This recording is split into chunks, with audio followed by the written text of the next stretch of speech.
In a peaceful valley, a river once sparkled with joy. Its waters echoed with the delighted squeals and giggles of otters at play. Sunlight danced on the surface, weaving intricate patterns for the fish to chase. Dragonflies, like tiny jewel-encrusted dancers, flitted from lily pad to rippling current. It was a place where dreams were as plentiful as the stars in the night sky, and hope flowed as steadily as the current. But somewhere along the way, the laughter of the otters faded, and the joyful music of the river died down to a whisper. The water turned still and gray, mirroring the somber faces of the grown-up otters who had forgotten how to play. The young ones, born into a world of quiet, didn't know how to dream. Their eyes, which should have sparkled with the joy of endless summers, were clouded with confusion, wondering about the stories their elders used to tell of a river that laughed and shone with happiness. One day, an unusually inquisitive young otter named Finn was playing by the riverbank. He was listening intently to the quiet whispers of the old riverbed, stories carried on the backs of tumbling leaves that spoke of a time when the river laughed and the otters played. One tale in particular echoed in his mind. It spoke of a magical stone deep within the river, a stone known as the river's laughter, said to shine with all the joy in the world. Some called it a legend, some a fairy tale, but Finn couldn't help but believe. That evening, as the sun dipped below the horizon, painting the sky with hues of orange and purple, Finn shared what he'd heard with his grandfather, the oldest and wisest of the otters. His grandfather was a creature of habit, his days filled with routines. He woke with the sunrise, groomed with the diligence of a scholar, and dozed off under the same willow tree each evening. While he appreciated Finn's enthusiasm, he believed it was important to stay grounded in reality. The river's laughter, he said, his voice as calm and steady as the river itself, is a legend. No one has seen it in ages. Despite his grandfather's words, a tiny flame of purpose had been ignited in Finn's heart. He knew he had to find the river's laughter, not just for himself, but for every other otter who had forgotten how to dream. The next morning, before the sun had a chance to chase away the shadows, Finn slipped out of his cozy den. Saying nothing, doing nothing would not change anything, he thought. He had to take action, even if it meant going alone. Leaving his quiet home behind, he plunged into the cool water. Around him, the river flowed, a gray ribbon winding through a world of muted colors. The stones beneath him were still and unmoving, the fish silent and uninterested. Hope, fragile as a spider's thread, fluttered in his chest. But Finn pressed on, determined to find the river's laughter and bring back its joyful tune. His journey led him past a grumpy frog perched on a weathered lily pad. The frog, with his bulging eyes and moss-covered back, looked like he hadn't cracked a smile in years. "What's the point?" he croaked when he saw Finn approaching. "This river's too dull for laughter. It's too gray to remember what sunshine feels like." Finn, without thinking, splashed some water toward the frog. For a moment, the frog stared at the ripples spreading from his lily pad, then a look of surprise flickered across his face. He blinked, then blinked again, as a small, shy smile touched his lips. It was the first genuine smile Finn had seen on any creature since he began his journey.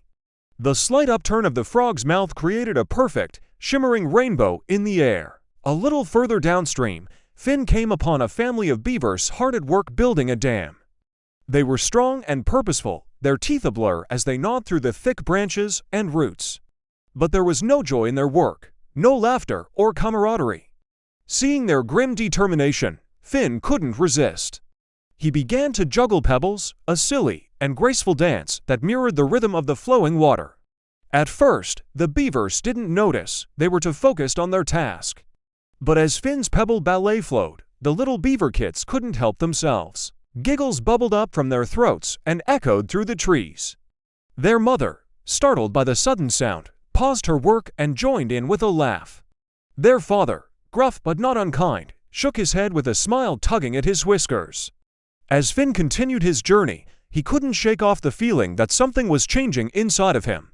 With each act of kindness, each shared moment of joy, his spirit began to sparkle. It was as if the dull, gray world around him was starting to see colors again. The stones glistened, the water shimmered, and the trees rustled with newfound enthusiasm. Following a winding path through the whispering reeds, Finn reached a part of the river he'd never seen before. The water here was crystal clear, revealing a bed of smooth, colorful stones. In the center lay a deep, hidden cave, its entrance veiled by a curtain of sparkling water. Could this be the place? Could the river's laughter be hiding here? With a mix of anticipation and trepidation, Finn pushed aside the water curtain and swam into the cave. Inside, the walls were adorned with ancient markings, each curve and swirl telling stories of a time when the river flowed with laughter. And there, nestled in the heart of the cave, lay an old, moss-covered stone. It looked like any other stone from the outside, yet something about it seemed to hum with an ancient energy.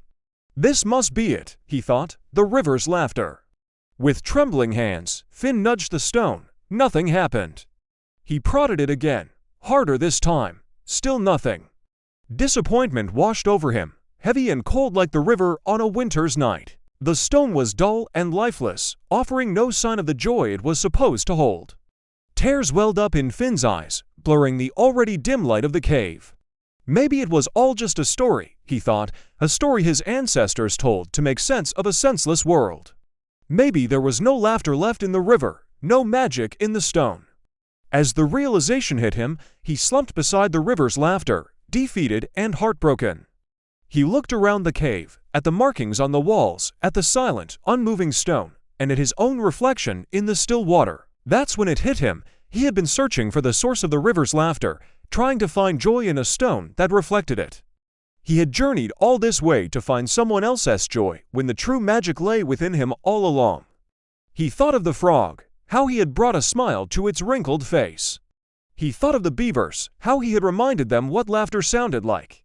And he thought of his own heart, how it had started to sparkle with purpose and kindness. Slowly, a small laugh escaped his lips, shaky at first, then growing in strength and joy. As his laughter echoed through the cave, the river's laughter began to glow.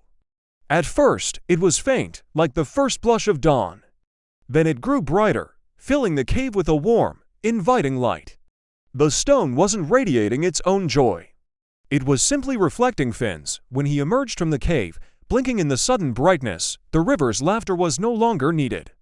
Finn understood now that the river's laughter wasn't something you found.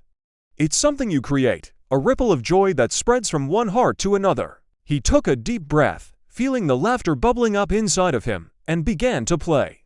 The older otters, drawn to the sound of his joy, emerged from their somber shells, their eyes widening in surprise as they watched Finn twirl and leap in the water. Even his grandfather, unable to resist the infectious merriment, cracked a rare smile and joined in. The river, once still and gray, began to sparkle and sing. The stones glistened, the water shimmered, and the otters laughed, their voices echoing the joy that flowed through their hearts. As the sun set, casting long shadows across the land, Finn looked at the river, no longer dull and gray, but alive with laughter and light.